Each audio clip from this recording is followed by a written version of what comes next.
So why don't we go ahead and start, and why don't you tell me, just in your opinion, how do you feel that your first 2 weeks here have gone? They've been great. It's exciting to be here. It's wonderful to meet all sorts of people. And it's really great to see the amount of excitement and the dedication that exists over here. The staff, the faculty, the alumni, the excitement in the student body itself as to where we all want to go and what we all have done so far. So, coming from outside, it's been a great 2 weeks. There's nothing that I've heard that makes me think, ooh, maybe I should have asked another question or thought of something else. It's been just wonderful. So I know that we talked a little bit about this at the beginning, but you went to the UT System event last Tuesday. Yep. Tell me what you thought about that event and what you plan to do with the information that you learned there. It's a great event in the sense that irrespective of the topic, when we can bring in all our partners together, partners from the academic side as well as from the legislature, and there were a couple of those from there, as well as from the community, and bring everyone together around a table to start discussing topics that deal with education. It doesn't really matter what the topic in education is, as much as the fact that we're all concentrating on that topic. That's something that was good to see. And then the conversation, as it started becoming more in terms of a research university and what we had to do to try to make sure that everyone understands that the term research university doesn't just mean do a lot of research. It does mean making sure you have a top-notch education at the undergraduate level, and the things that other people were doing and how we might do some of it, some of which we're already doing, others that we might need to increase on, the research opportunities and how we might do that, and how we might look at the graduate student population and what are some of the challenges over there. And you heard that long presentation that was made on the graduate student population, the situation across the nation. I think all that gives us a great context, and it's good for us to share that information with each other, to share our experiences, but also make sure that people who are hearing it are not just from within academia, because very often we talk to ourselves and then we forget that when our students graduate, they're going to work outside. And we need to not only tell them what we do, but we need to hear from them. And therefore having people like Chad Holliday, who chaired the committee, with his background initially at DuPont, and now with financial institutions, trying to look at that and seeing what he brings to the table and how he thinks our students are doing, all that is great. And so what we're going to be doing is just taking that information, seeing what we do well, seeing things that we might do better, and definitely increasing the amount of collaboration that we have. We have a tremendous amount of collaboration with UT Southwest, and one of the goals that we have in any case is to enhance that.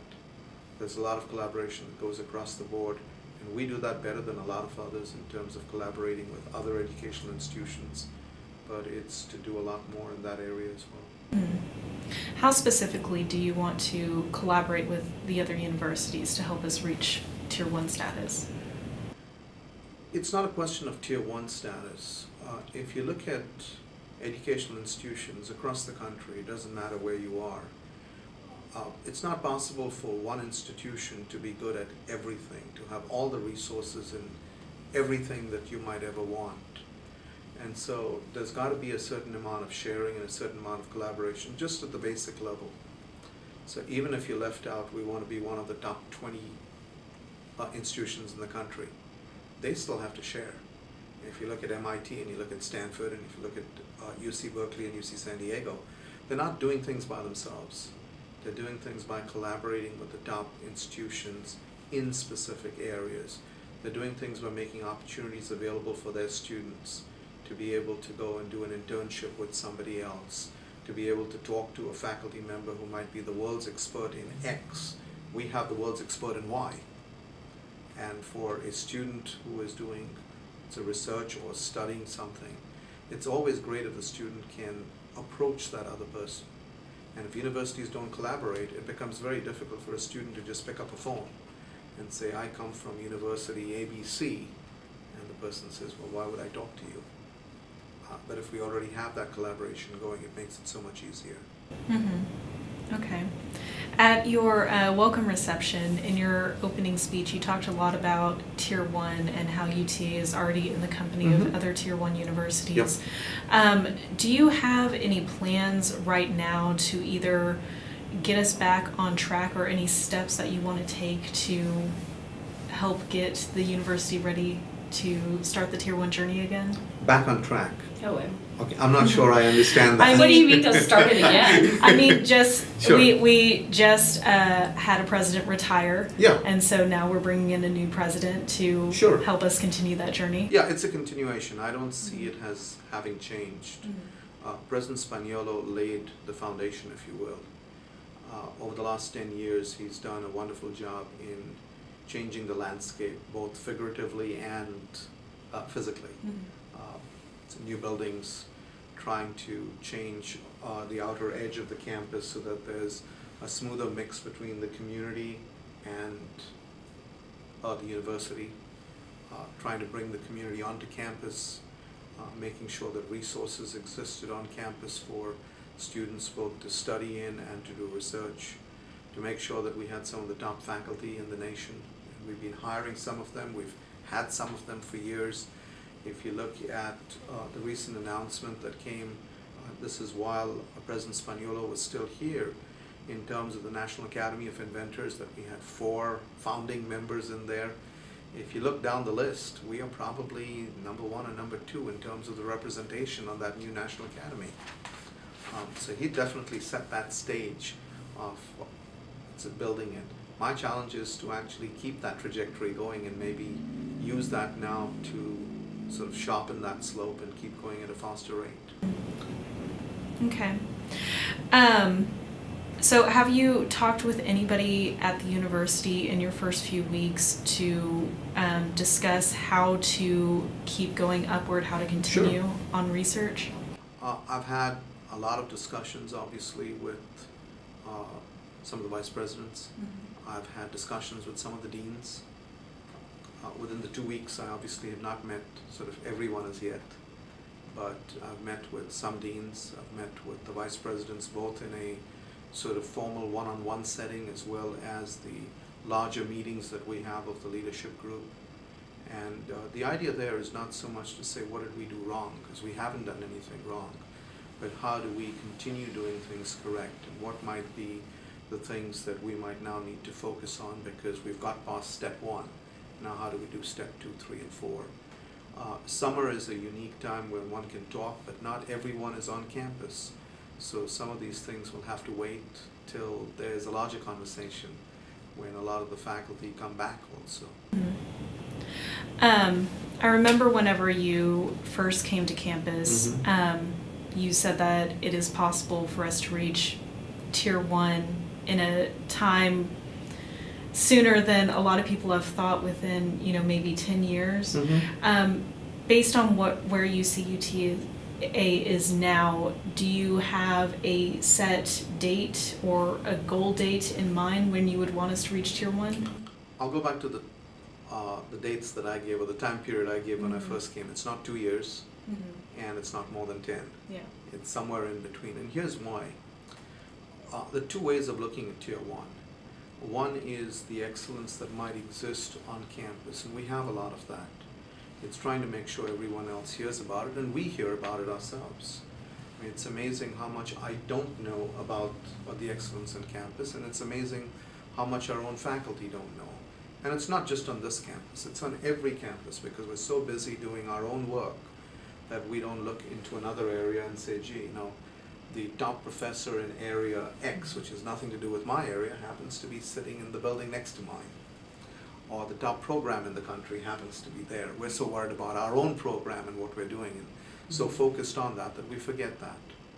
And so part of it is that, but part of it is that even if we had all the reputation, even if we had all the numbers, for us then to be validated, verified, acclaimed, if you will, by some of the boards takes time.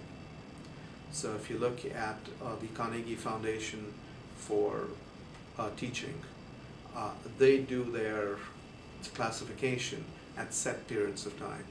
So you might have achieved it, but if you're in between the period, it doesn't make a difference. It'll come out when its report comes out. If you look at the Center for Measuring University Performance that looks at some of the top universities in the country, they use data which is about 3 years behind. And so we might have done great things this year, but they will only look at that data 2 years from now. And that's why it's very difficult to pinpoint a date, because we might have achieved it by that date, and I hope we do. But there'll be a lag between the time we achieve it and when somebody else says, yes, you've achieved it. And so it's going to be a spread. Okay. So I want to switch gears a little bit and go back to your first couple weeks here. Who are some of the people that you've met with this week, and what did you meet with them about? Well, I've tried to meet with a lot of people, so as many as my schedule has allowed me to meet. I met with some alumni groups. I think that's very, very important, because as we look at the reputation of this campus, they represent the reputation. The more they succeed, the more valuable your degree is going to be. The more that they are able to put a hand out to help our students right now, both with a network in terms of answering, should I do X or should I do Y? Can you get me an internship when I'm ready to get a job? Is your company going to look at me favorably because you came from there and you've done a great job? So I've met with some of those groups. I've met with the incoming president of the Alumni Association, and we share a lot of the same goals in terms of doing a lot more for our students, in terms of bringing our alumni back to campus so that they can see some of the changes and make them as proud as we are of what's going on over here, and then to make sure that they are fully sort of vested in what we're doing and how they might be able to help our students make that next leap forward. I've met with some of the development board, shared some of my thoughts with them and heard back from them as to here's what they would like to do. I've met with the mayor of, say, Arlington. That's a very important sort of partnership for us. We've done so much together, and we will do a lot more together. For us to be the University of Texas at Arlington, we really need to be of Arlington, and it's important to have that relationship. He's a very strong supporter of the university, and so reaching out to him and spending some time with him and hearing his thoughts is very important, and we'll continue to do that. I was at the Fort Worth Chamber of Commerce this afternoon. It's a meeting with people over there. They were having a celebration for the Chamber of Commerce, and I went there to meet with some of their leaders. And again, it's trying to set the stage for what we've done, making sure that people are aware of where we're going and trying to make sure people come here. I did also meet with the Chancellor of the Tarrant County Community College System. You come from there, and she's obviously very proud of you and the other students. And one of the things we both want to look at is the transition and how to make it smoother, how to make more opportunities available to students, and to make that transition seamless, or such that we don't put up artificial barriers because we come from two different systems.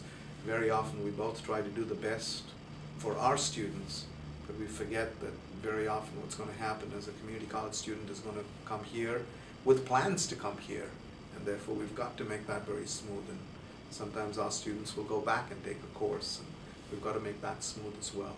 And so it's been a pleasure meeting with her, and I'll continue working very closely with her, as well as with the other leaders of academics, let's say, across the local region and the state. I was down in Austin for 2 days at the beginning of the week, going through my orientation. And that's an important thing to do as well, so that I learn more about the system, learn about the different offices that the system has, and learn what resources I can bring to bear when we need help.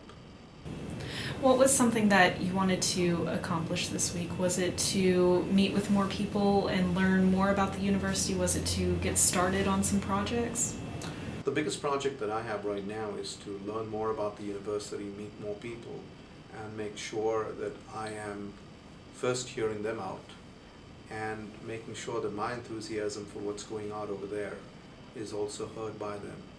Transitions, as you mentioned, can become a point where you have to catch up, and we shouldn't have to catch up. And one of my goals in the first few weeks is to make sure everyone realizes we haven't stopped because of the gracious way that President Spaniolo was able to sort of work with me in the weeks before I took up. It became almost a seamless transition. I'm sure there are issues that I will have to read up on and find out about, but in general, it became such that we shouldn't have that hump or a bump because of all the work that was done. And so the first 2 weeks were just to make sure that everyone understood that we're not stopping, we're not changing. We're continuing on that path and just trying to do it faster, better, and with more of their participation. And of course, for me to learn a lot more about the community and the students and this university. Part of it is for me to find my way around campus. And I can tell you that I still don't know my way around campus.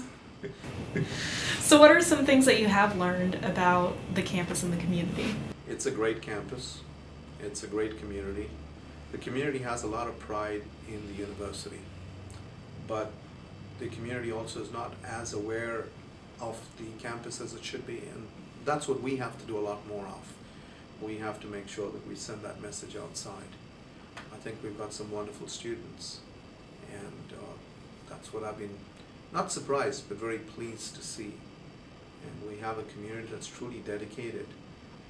I attended, I think it was the retirees sort of celebration last week, and it was wonderful to see the depth of dedication and feeling that our faculty and staff who have retired over the years, some of them going back a large amount of time. It was an honor to meet with President and Mrs. Netterman. So I talked to him on the phone. That was the first time I actually got to meet him. And, he's a wonderful person, still has some very strong feelings for this university, still does a lot, as do a lot of the other people who turned up. And that was so nice to see, that everyone is sort of wanting the best for the university. During your first 2 weeks learning more about the university, have you found any areas that you know that you definitely want to see grow more? I think it's difficult to say a specific area, so I'm going to be very broad. I haven't done sort of the detailed analysis to say this area we need to do more and that area we need to do less. I'd love to see the excellence in teaching go even higher. It's great. We need to go up even more. We've been cited all over the country as being a very innovative university. I'd like us to increase in that. We do some outstanding work in terms of research, both at the undergraduate and the graduate levels. I'd like to see us increase in that. So it's increased not because we're doing things badly. It's increased because we already have a fabulous foundation. So I want to go back to what you were saying earlier about how it's not just the College of Engineering or the College of Science who needs to be doing all the research, that it's a collaboration with different schools. How can the different colleges and schools on campus help in that area? Well, if you look at the different fields in themselves, if you look at the area of, let's say, gaming, which is a very important topic from computer science, because of the current need, the trend that we have with students who want to do that, a lot of the knowledge of that comes from the liberal arts. And there is a huge amount of talent that we have from both the art side and in understanding what goes on from a sociological perspective and other perspectives, or if you look at the College of Science from the psychological perspective, and how do you bring that together? So when we start looking at how do we make that leap, what new things are we going to do, more and more we're going to be doing things that are sort of in between disciplines rather than within a discipline. And so you really find that if you're looking at, say, civil engineering, the College of Architecture is very important. If you look at what the College of Architecture is doing right now, they're doing a lot of work with 3D printing. And in some areas are probably testing out those machines more than some of the other people are, because they're using it in ways that other people have not thought of before. So as we start looking at research and we start looking at new research areas or new programs that we have to develop, just looking within a certain program, within a certain department or a college is not going to be enough. And these are things that have to sort of come up organically. It's very difficult to say, Department X and Department Y, thou shalt work together. It doesn't really happen. It happens when there are faculty, it happens when there are students that want to collaborate and see the need for it. And right now that's what's happening across the board. So I don't think in anything that we do, there's going to be a college doing things by itself. Obviously there'll be some where one college has more of a role to play than others, but in most of them there'll be all these linkages that go across to 2 or more colleges. I want to go back to you meeting with the mayor this week because I know that he was very anxious to get to meet with you. What were some of the things that you discussed, and how do you plan to continue that partnership with the city? Well, both of us have promised that we'll meet each other very often. We both agreed that we see the importance of the city and the university, and we see the importance of both working together. We both agreed that there's an interdependency between the success of the city and the success of the university. And we basically left saying that we'll continue meeting and working for the betterment of the city and the university. If you look at the collaboration that is there in transit right now, that's a great example of the benefit it'll give to our students. The fact that it's going to be on campus rather than anywhere else in the city of Arlington. In fact, when I was at the breakfast with him, meeting with some of the other leaders within the city, that's a point that he stressed, that the station is going to be on the UTA campus, and here's why. And we're going to do a lot more of that. I mean, not in terms of transit, but a lot more of those things together. I know that he was concerned that with a change, maybe the new president would come in and have a very different view of interactions with the city. I think both he and I sort of left the first few meetings feeling, no, we're going to do more rather than less. Okay. And it's been a pleasure talking with him. Yeah. What are some things that students, faculty, and staff at UTA can do to help continue or help ease your transition into this new position? Talk to me, believe in yourselves, and believe that we can be as good as we want to be. The last 2 are going to be very important. The first is very important to me, but the last 2 for us to really achieve something is very, very important. It's very important that we believe in ourselves, number one. Very often we question, can we be tier 1? Just using the tier 1 as an example. Can we be as good as UT Austin? Of course we can, and in some areas we already are. Can we dream big dreams? Absolutely. I mean, all of you have dreams, and you all have seen that unless you take that first step, you're never going to make it. And that's the other thing. So as long as we all keep driving in the same direction, as long as we all believe that yes, we can do it, and we do it together, it'll be great. That's where I think the university can help me the most.